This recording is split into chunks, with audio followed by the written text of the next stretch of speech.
Hello అండి, కోడిగుడ్డు టమాటా ఉల్లిగడ్డ కర్రీ అయితే వండుతున్నా.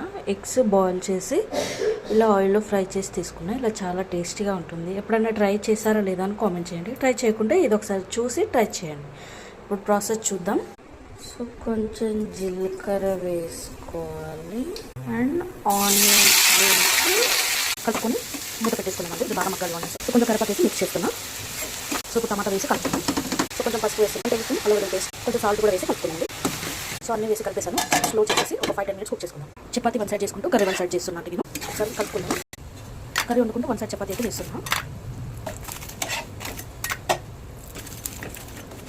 సో కారం వేసుకున్నాం. కొంచెమే వేస్తున్నాను, అంటే స్పైసీగా అయితే ఏం ఉండట్లేదు. కొంచెం ధనియా పౌడర్, కొంచెం గరం మసాలా వేసి కలుపుకుందాం.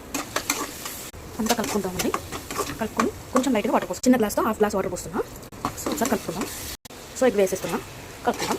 సో అంతే అండి, సింపుల్ ఎగ్ కర్రీ రెడీ అండి.